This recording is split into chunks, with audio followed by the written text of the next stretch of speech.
Olá, tudo bem com você? A graça e a paz do Senhor Jesus. Estamos aqui para mais este devocional. E nós chegamos no capítulo 9 do Evangelho segundo Mateus. E, como eu disse, há muitas curas. E as curas aqui sempre apontam para um princípio espiritual, para um princípio que vai nos ensinar direções. E isso é muito bom. Capítulo 9, do versículo 1 ao 7, o Senhor faz a cura de um paralítico. E dentro desta cura do paralítico nós temos ações fundamentais que faz parte da igreja. Vamos ler? Mateus capítulo 9, do versículo 1 ao 7. Diz assim: Entrando Jesus num barco, passou para o outro lado e foi para a sua própria cidade. E eis que lhe trouxeram um paralítico deitado num leito. Vendo-lhe a fé, Jesus disse ao paralítico: Tem bom ânimo, filho. Estão perdoados os teus pecados. Mas alguns escribas diziam consigo: Este blasfema. Jesus, porém, conhecendo-lhe os pensamentos, disse: Por que cogitais o mal no vosso coração? Pois qual é mais fácil dizer: Estão perdoados os seus pecados, ou dizer: Levanta-te e anda? Ora, para que saibais que o Filho do Homem tem sobre a terra autoridade para perdoar pecados, disse então ao paralítico: Levanta-te, toma o teu leito e vai para a tua casa. E levantando-se partiu para a sua casa. Vendo isto, as multidões, possuídas de temor, glorificaram a Deus, que dera tal autoridade a homens. Até aqui. Veja como é engraçado a religião, porque Jesus estava na cidade onde ele cresceu. Exatamente nesse lugar as pessoas vão dizer que conhecem sua mãe, seus irmãos. Meu pai falecera. E nesse intento, eles trazem para ele um homem paralítico. E o texto, ele fala isso até em outros textos que está escrito este milagre, que o Senhor viu a fé dos homens que trouxeram o paralítico. O Senhor viu a fé. Então,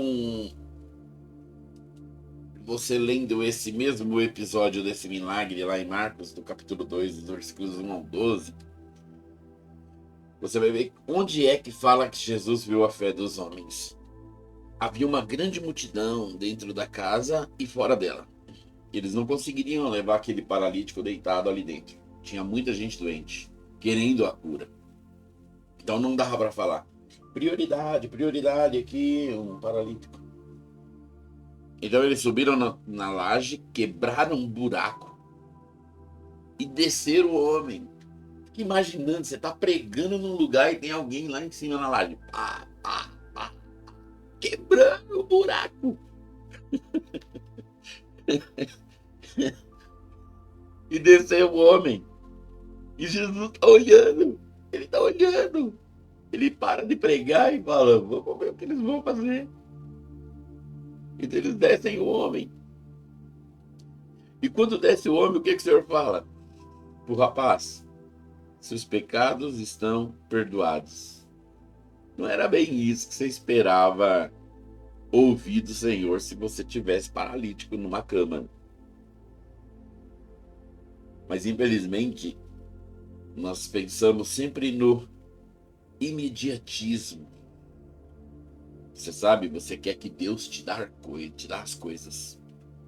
Mas Deus não dá coisas para nós, Ele dá uma semente. E nós plantamos essa semente e ela gera muito mais do que nós pedimos. E ali o Senhor então fala que os pecados do homem está perdoado. Porque se ele não tiver agora os pecados, ele tem saúde. Mas ele não vai conseguir entender assim, porém o homem não diz nada.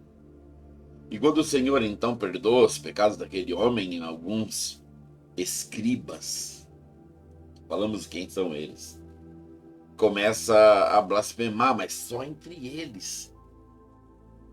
Eles estão falando baixinho no pensamento e o Senhor conhece o pensamento dele. Então o Senhor fala ali: por que vocês falam coisas malignas? Por que vocês têm deixado seu coração ser do mal? Qual que é mais fácil? Falar para o homem que os pecados estão perdoados? Ou dizer levanta-te e anda? Por quê? Porque falar para ele que os pecados dele estão perdoados, qualquer um pode falar. Se vai perdoar ou não, aí é outra história. Mas qualquer um pode falar. Não, seus pecados estão perdoados. Irmão, vem cá, te dá um abraço, seus pecados foram perdoados, aleluia pela sua vida. Irmão, venha cá, quero dizer que a partir de hoje seus pecados estão perdoados. Então, você pode falar com base no Evangelho, com autoridade da palavra de Deus. Mas aí qualquer um pode falar. Mas o Senhor no verso 6 fala assim: para que vocês saibam que o Filho do Homem tem autoridade para perdoar o pecado, aí sim, aí vai mostrar a autoridade. Como eu disse, qualquer um pode falar que o pecado foi perdoado, mas na mesma linha de que você diz isso, na autoridade, na sua fé, no seu falar, de que aquela cura, de que aquele doente venha a ser levantado, aleluia. Porque deve haver, se você é um ministro do Evangelho, você precisa crer desse jeito.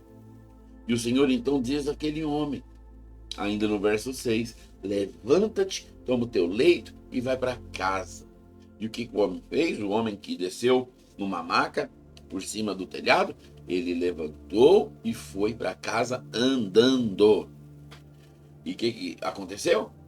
As multidões viram isso, ficaram cheias de temor, glorificaram a Deus e admiradas com o Senhor Jesus, porque eles viam que ele era um homem, e eles conheciam ele por ser um nativo daquele lugar. Aleluia, aleluia.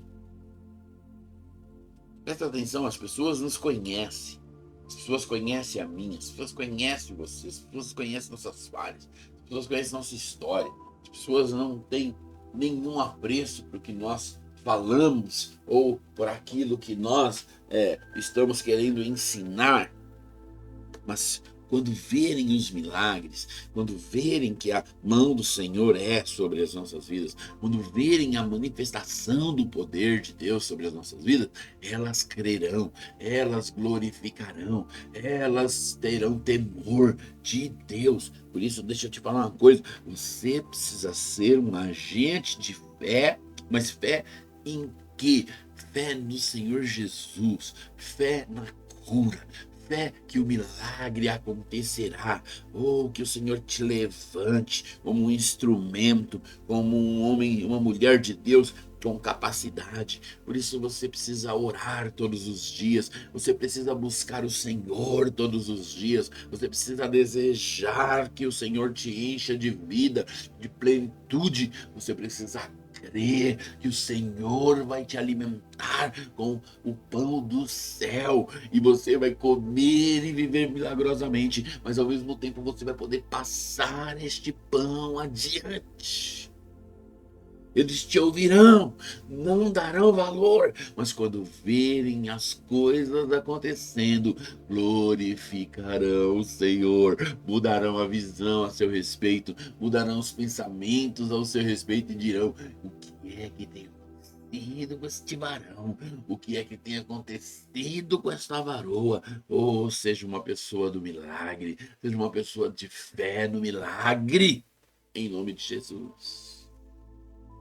Em nome de Jesus, ó poderoso Deus, ó glorioso Deus, nós te louvamos, ó Pai, E que o Senhor nesses dias venha capacitar as nossas vidas para sermos um instrumento de milagre, um instrumento de vida na parte do Senhor Jesus. Eu quero orar. E orar para que Deus te levante com autoridade, com fé, para você ser um instrumento de milagre. Amém?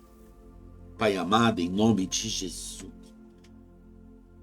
Eu oro por este filho, eu oro por esta filha e eu declaro sobre a vida deste que a tua graça e que a tua bênção está sobre ele, sobre ela, e eles serão instrumentos de milagre. Ou coloque diante dos seus dias pessoas que têm uma necessidade, ou coloque uma oportunidade para que estes possam orar, para que estes possam declarar, para que estes possam manifestar a tua presença, a tua unção, a tua vida, em nome de Jesus. Oh, poderoso Deus, glorioso Deus, eterno Pai, abençoa-os, abençoa-os com unção e com vida, que haja um tempo milagroso na vida de muitas pessoas, causado pela sua fé. Querido irmão, querida irmã, que você tenha um dia poderoso. E se você precisa de um milagre nesse dia, levante sua mão e profetiza. Já comece a viver o sobrenatural em nome de Jesus. Glória a Deus. Te vejo amanhã para mais um devocional. Amém? Fica na paz.